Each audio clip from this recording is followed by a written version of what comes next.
Houston Police Chief Troy Finner is in the hot seat. A few hours later. Houston Police Chief Troy Finner has announced that he is retiring. Hey, nothing to see here. We just have another police chief resigning suddenly. And it's amidst some pretty alarming situations going on. Pretty alarming situations? Looks like active police criminality to me, buddy. But we'll get to that after the intro. Here's the deal. Here's the deal. Here's the deal. Here's the deal. So here's the deal. Oh, here we go. Your name? Here's the deal. Here's the deal. Here's the deal. So here's the deal. Well, here's the deal. Here's the deal. So here's the deal. But here's the deal. Here's the deal. Well, here's the deal. Here's the deal, man. So here's the deal. So here's the deal. And here's the deal. Here's the deal. Here's the deal. Because here's the deal. Here's the deal. You either give me your ID or you go to jail. How about that? Catch me outside. How about that? How about that? How about that? Here's the deal. Welcome back to the Here's the Deal channel.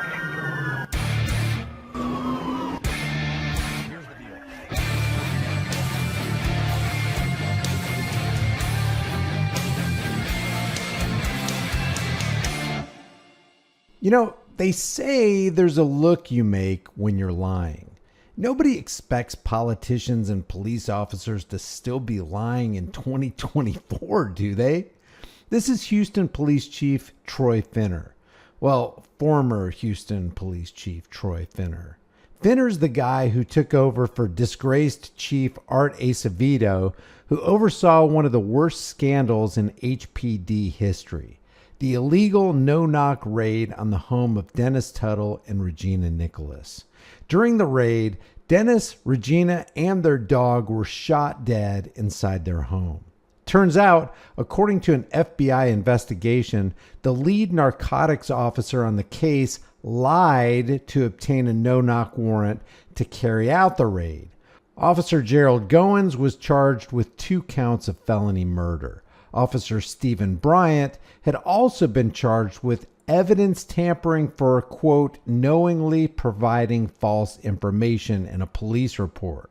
Where have we heard that before? And the city has already spent nearly $3 million to fight a lawsuit from Dennis and Regina's families. In January 2020, a Harris County grand jury indicted Goins and Stephen Bryant under Texas law, charging both of them with tampering with government documents and Goins with felony murder. Bryant later pled guilty to his charges.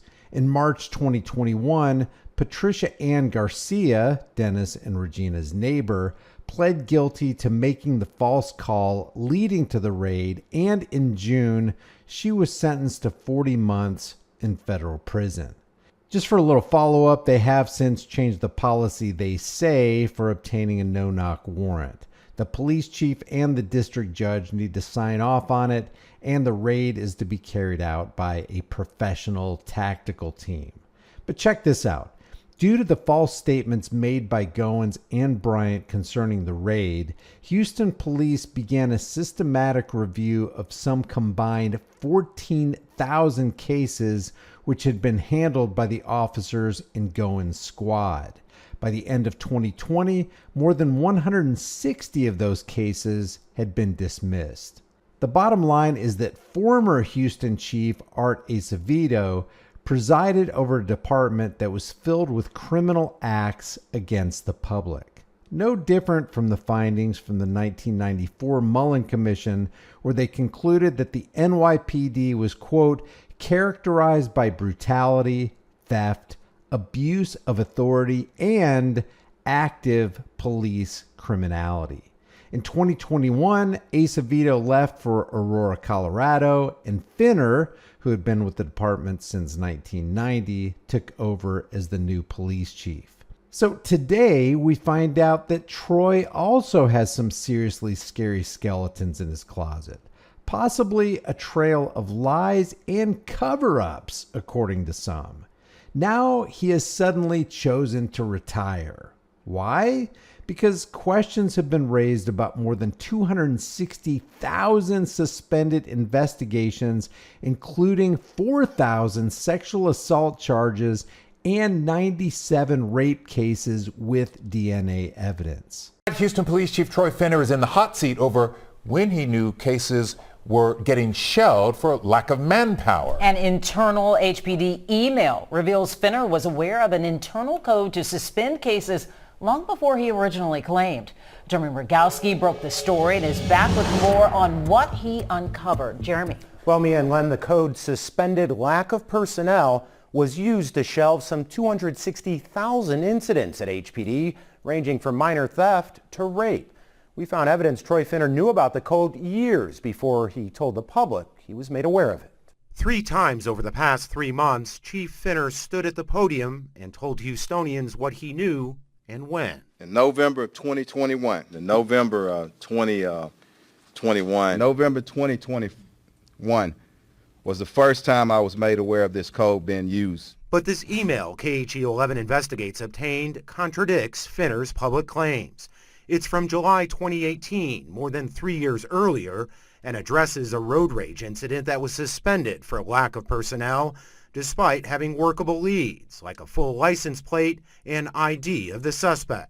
I think there's very little doubt in most American minds that regular traffic tickets, which are the revenue-generating bread and butter of most departments, that any of those were suspended for lack of personnel. But somehow that code flies in this department when real crimes are committed. We know then Executive Assistant Chief Finner saw the email because he replied to command staff. This is unacceptable. Look into it and follow up with me. I definitely didn't remember that. The chief's reaction today? How can I remember probably millions of emails? He claimed he doesn't recall the email exchange. So to tie that to that, like, you know, I'm being untruthful or something like that, it's not going to work. Yeah, a police chief being untruthful? When has that ever happened? When has any police department ever been investigated for widespread criminality? Now, it is possible that this guy really doesn't remember that one email among tens of thousands that he's probably read during the course of his career. But don't you think the guy was aware of over 260,000 potential crimes being suspended for the lack of manpower? I mean, he is the chief. If he wasn't aware of it, then he wasn't doing his job. If he was aware of it, then the investigations into real crimes were suspended with his blessing. The chief also said he was over patrol, not investigations at the time. I don't know anything about the coding process then. So that term means nothing to me at the time. We asked the Houston Police Officers Union about the email. I'm not going to put out there that he's lying, but he's definitely disingenuous in the facts of the case. Union President Douglas Griffith says it's time for Chief Finner to be scrutinized by HPD Internal Affairs, just as many of his members have. When the police union president doesn't look like he's on your side and he makes a statement on live TV, you're in some deep doo-doo.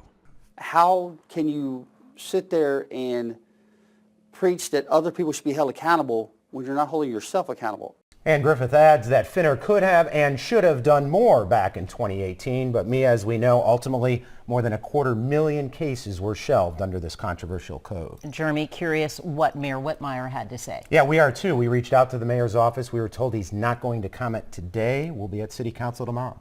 Not long after this exposure from local media, Chief Finner suddenly and mysteriously resigned. Houston Police Chief Troy Finner has announced that he is retiring. That's according to an email obtained by Fox 26 from Houston Mayor John Whitmire. Yeah, the move is effective immediately. Denise Middleton joins us live in our newsroom with how we got to this point. Denise? Good morning. This came just hours after an email from 2018 revealed Finner knew about the controversial code used to suspend cases years before he originally claimed. The email mentions details of a road rage case that was marked suspended due to lack of personnel by a senior officer despite there being leads in the case. Well, at the time, Finner's emailed response calls the lack of investigation unacceptable and directs officers to follow up. But Finner had said repeatedly that he was unaware the problem even existed until 2021. Shortly after the email was made public, Finner responded with a post on X saying, in part, "I have always been truthful and have never set out to mislead anyone about anything, including this investigation. Until I was shown the email today, I had no recollection of it. I have since been informed it was already included in the internal investigation. If we've learned anything over the years as we've scrutinized police departments, when a cop is talking or writing a statement, the chances that you're going to get anything truthful out of him is as rare as spotting a swarm of mosquitoes stinging a flock of emperor penguins in the Arctic Circle during a blizzard. Is anybody out there believing this guy? Now, during that time, Finner was the executive assistant chief over patrol operations and says even though the phrase suspended due to lack of personnel was included in the 2018 email, he stated there was nothing that alerted him to the code's existence or how it was applied in the department. And now that he is officially retired, Mayor Whitmire has named Assistant Chief Larry Satterwhite the acting chief of police. What usually happens when guys like this retire from their positions is that they become obscure and untouchable. Just some more of that good old thin blue line wall of protection and silence moving into the frame. Now, meantime, HPD has finished its internal affairs investigation into the more than 250,000 uninvestigated cases. As a result of the review, there have been 54 charges and nearly 24 arrests. A lot has happened regarding HPD in the past several months. So let's break down a timeline for you. It was early February when Chief Finner first revealed that for years, cases had been suspended using the code suspended lack of personnel. He said the code was created in 2016 and that he first learned of it in 2021 and then he directed it to be stopped back then. We soon learned that 264,000 cases were suspended using this code. 4,000 of those, sexual assault reports. On March 6th, Mayor Whitmire called for an independent investigation into this scandal. Just let this sink in for a second. 4,000 sexual assaults. These are reports of real crime. And here's the kicker. According to an 11 News investigation, from 2006 to 2009, Houston cops issued 3,707,997 tickets worth nearly $1 billion. They don't seem to lack personnel for their road piracy operations, but somehow they can't find the manpower to investigate real crimes? What happened to serve and protect? That there wasn't coffee room talk or some conversation about what do y'all think about that code? And here we find ourselves. But we can't undo that, but we can certainly get to the bottom of it, be transparent, and go forward. Okay, so the next day, Chief Finner publicly apologized to victims and all of Houston for the use of the code. On April 9th, Finner announced that at least 96 rape allegations with DNA evidence linked to known suspects had not been investigated. On April 30th, Chief Finner said the internal investigation was complete, saying 54 charges had been filed and 24 arrests had been made. News of the 2018 email in which Finner was made aware of the code just broke this week. For now, Houston has an interim police chief, and the independent investigation into this scandal continues. So there you have it. A stream can rise no higher than its source. The source here is the police chief. The stream is all his underlings. You can't expect the ground troops to be better than the general that's leading them into what looks like a battle against the public. Leave your thoughts about this for the world and the global thought police in the comments section below. If you haven't done so already, subscribe to the channel, hit the bell notification icon, give it a thumbs up, share it with everybody you know. Don't forget to subscribe to my email list through my website, highimpactflix.com. If you want to support the channel further, grab a shirt, become a channel member, but more importantly, know what your rights are, have your head on a swivel, understand what's going on, and flex your rights. If you don't exercise your rights, you will lose them. I'll see you in the next video.